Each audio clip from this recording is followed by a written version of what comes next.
Oh, grabe. Ang linaw ng tubig ng labahan lang dito mga katropa. Bukal talaga yan. Yan, malinaw.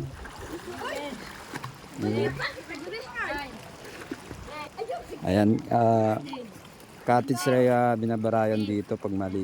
Pupunta kayo dito. At sobrang linaw po.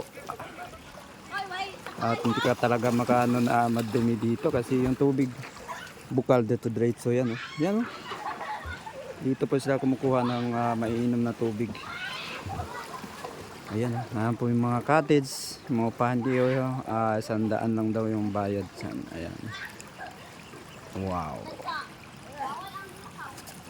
Ayan. Linaw ng tubig. Ayan, dahil siya lang lalaba dyan. At sobrang lilim, hindi ka maiinitan dito kasi ang laki ng puno ng baliti. Ba?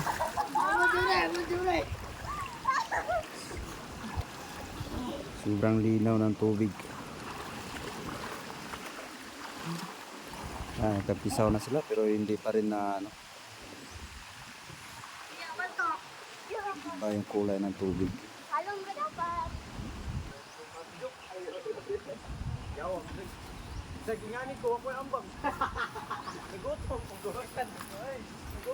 Yan, grabe. Ang linaw ng tubig.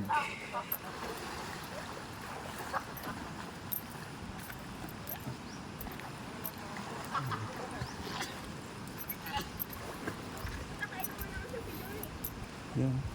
Magpapawaw ka na lang talaga. Ganito ka linis na tubig. Dito lang to sa may Quezon Bukidnon. Grabe ka kuha na lugar eh. Ang linaw ng tubig. Malapit lang to sa may yan Pulangi River.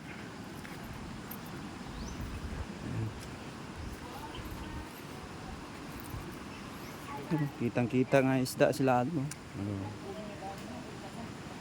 Yan, mga maliliit na isda. Hindi ka rin itim dito kasi ayan, ang laki ng puno ng baliti. Yan, flowing talaga ng tubig eh. Sarap magtampisaw. At ang lamig ng tubig. Wow, sarap naman dito. Kaya punta na dito at maligo.